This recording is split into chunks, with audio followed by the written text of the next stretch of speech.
ख्वाजा आसिफ के एक बयान ने दुनिया में थरथली मचा दी है, स्पेशली इजराइल और अमेरिका की कदर नींदें हराम करे। तो सऊदी अरेबिया अगर इनको सपोर्ट करता है किसी जंग में, तो सऊदी अरेबिया तो इनको बिलियंस ऑफ डॉलर्स दे सकता है किसी जंग को लड़ने के लिए, और फिर पेट्रोल भी दे सकता है, डीजल भी दे सकता है। पाकिस्तान के जो वजीर आजम है और फील्ड मार्शल है वो जाएंगे अमेरिका और वहां पर ट्रंप के साथ मुलाकात भी हो, तो उसमें भी जो बातें होंगी उसमें भी आपको अपडेट करेंगे।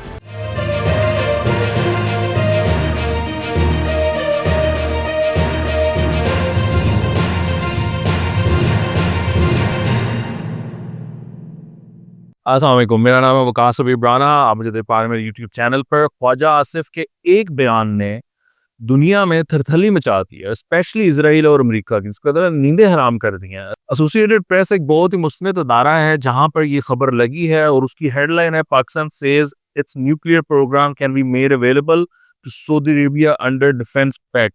अब हुआ ये है कि ख्वाजा आसिफ कल बात कर रहे थे शाहज़ब खानज़ादा से, और शाहज़ब खानज़ादा ने बात किया कि मगरबी मीडिया ये कह रहा है कि जो न्यूक्लियर हमारा आर्सेनल है या जो न्यूक्लियर कैपेबिलिटी है, क्या वो भी सऊदी अरेबिया को वो फैसिलिटी हासिल होगी। तो ख्वाजा आसिफ ने कहा कि देखिए, इस पैक्ट के तहत जो हमारी एबिलिटी है वो सऊदी अरेबिया को उसकी प्रोटेक्शन होगी या वो फैसिलिटी उनको भी हासिल होगी। तो ऑब्वियसली वो इंटरनेशनल मीडिया ने उस चीज़ को उठाया है कि पाकिस्तान ने अपना जो न्यूक्लियर प्रोग्राम है या जो न्यूक्लियर एसेट्स हैं उनको प्रेजेंट कर दिए, अवेलेबल कर दिया है सऊदी अरेबिया की प्रोटेक्शन के लिए। तो ये वो एक बात है, एक जब ये पैक्ट हुआ है, जब ये एग्रीमेंट हुआ है, तो ये सारी बात जो शुरू हो गई ना वो सिर्फ इस नुक्ते पर थी कि यार ये एग्रीमेंट की डिटेल्स क्या हैं। क्या पाकिस्तान के जो न्यूक्लियर एसेट्स हैं वो सऊदी अरेबिया की प्रोटेक्शन करेंगे या नहीं करेंगे। क्या क्या करेगा पाकिस्तान, क्या मिसाइल्स वहां पे इंस्टॉल करेगा, क्या जहाज डेवलप करेगा, क्या ड्रोन्स बनाएगा, इनके साथ मिलके सऊदी अरेबिया पाकिस्तान को पैसा देगा, पाकिस्तान मिलिट्री माइट देगा। ये सारी स्पेकुलेशन शुरू हो गई थी। दुनिया बड़ी तजस्सुस रखती है इस चीज में, क्योंकि पाकिस्तान एक सुपर पावर बनने जा रहा है in a way, because Pakistan is backed by China. Pakistan has proven कि हम जंग लड़ सकते हैं, वो चाहे दहशतगर्दों के खिलाफ हो। पाकिस्तान ने इतना बड़ा ऑपरेशन ज़रब-ए-अज़ब किया, हमने दहशतगर्दों को उठा के अफगानिस्तान फेंका था। वो तो हमारे वज़ीर-ए-आज़म और बाकी वो जो लीडरशिप थी वो वापस ले आए उनको, और इस टाइम हमारे यहाँ टेररिज्म हो रहा है, वरना हमने तो इनको निकाल दिया था, फारिग कर दिया था, हमने मार दिया था, भगा दिया था।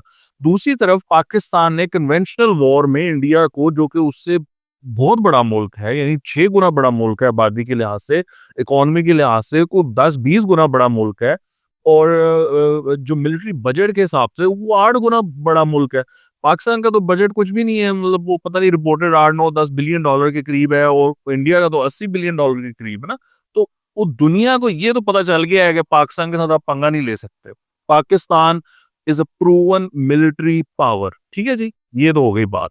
अब हमारे पास न्यूक्लियर एसेट्स तो हैं, न्यूक्लियर बॉम्ब्स तो हैं हमारे पास, हम दुनिया की वाहिद मुस्लिम मुल्क है जो न्यूक्लियर एसेट रखते हैं।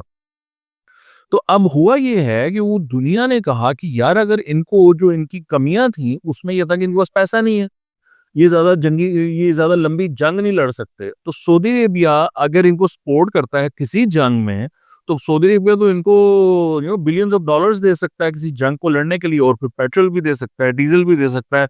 वो फ्यूल की एक पूरी एक सप्लाई चेन प्रोवाइड की जा सकती है पाकिस्तान को, और चाइना उधर से पाकिस्तान को वेपन्स दे रहा है, तो पाकिस्तान को कैसे रोकेंगे।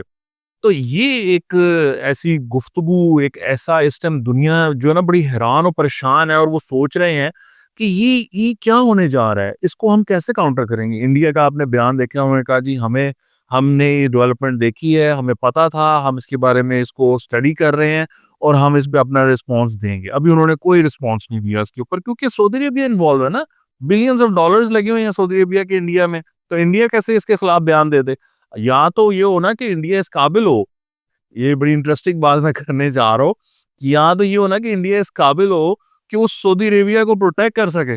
भाई जो खुद को प्रोटेक्ट नहीं कर सका, वो सऊदी अरेबिया को या किसी और मुल्क को वो कैसे प्रोटेक्ट करेगा। तो पाकिस्तान वो मुल्क है जिसने खुद को प्रोटेक्ट किया, और दुनिया पाकिस्तान को इज्जत की निगाह से देखती है कि यार ये तो बड़े मतलब माहिर है लड़ने में, ये तो लड़ते भी हैं, मारते भी हैं और खड़े भी रहते हैं। इनको मशवरे भी दिए हमारे कुछ दोस्तों ने कि ना हमला करे इंडिया पर, वो फिर वो बात बढ़ जाएगी, कोई दूसरा गजा ना हो जाए। ये भी कहा गया कि फिर आप हमारे पास आते हैं इमदाद के लिए, तो उनको कहा गया कि अब नहीं आएंगे।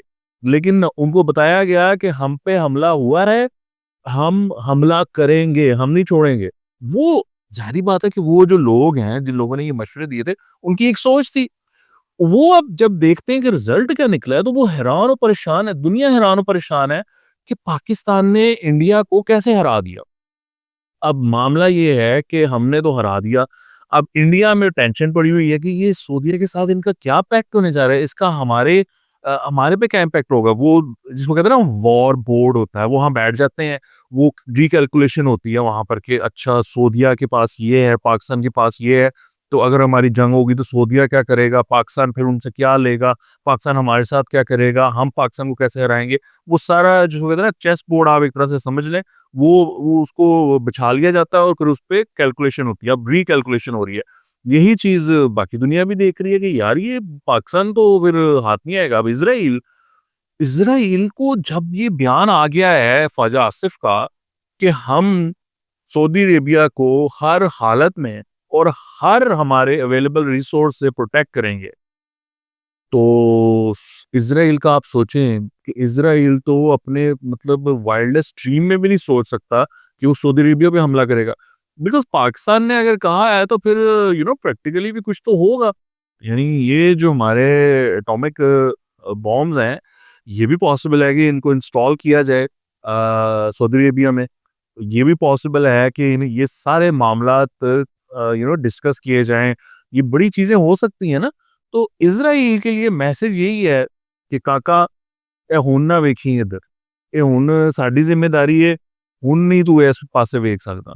तो इज़राइल जो है पाकिस्तान इज़ अ वेरी जिसको कहते हैं ना वॉर प्रूवन मशीनरी है।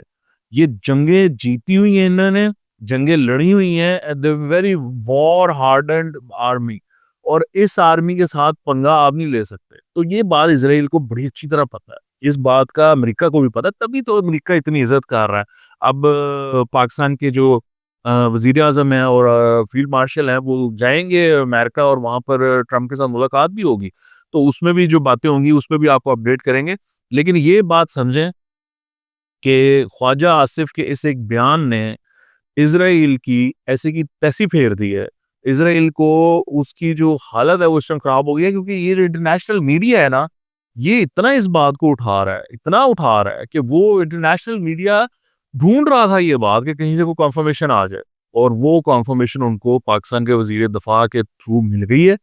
और ये मैं आपको बताऊँ, ये बहुत बड़ी बात है। पहले ये बात हो रही थी कि शायद इस बात को कंफर्म नहीं किया जाएगा, एक डाउट रखा जाएगा। आप सोचेंगे, यानी इज़राइल सोचेगा यार ये एटॉमिक बॉम्ब इनकी प्रोटेक्शन है या नहीं है, किससे पूछें, किससे कंफर्म करें, इंटेलिजेंस को देखें, पाकिस्तानी सोर्सेज़ को देखें, इनके अंदर का क्या मामला हुआ है। ये सोच थी कि इस लेवल पे रखा जाएगा, इस मामले को कंफर्म नहीं किया जाएगा। लेकिन Khawaja Asif defence minister of Pakistan, उन्होंने ये इस चीज़ को कंफर्म कर दिया। तो ये एक बहुत बड़ी डेवलपमेंट है और इस चीज़ का बहुत ज़्यादा इसके कॉन्सिक्वेंसेस हैं। बहरहाल जी, हम तो खड़े हैं, हम तो इस चीज़ से हट नहीं रहे, हम तो इस बात पे खड़े हैं कि हम करेंगे प्रोटेक्ट, और सऊदीया और हमारा ये एग्रीमेंट हो गया तो हम तो पीछे नहीं हटेंगे। आपके देखने का बहुत शुक्रिया। खुदा हाफ़िज़।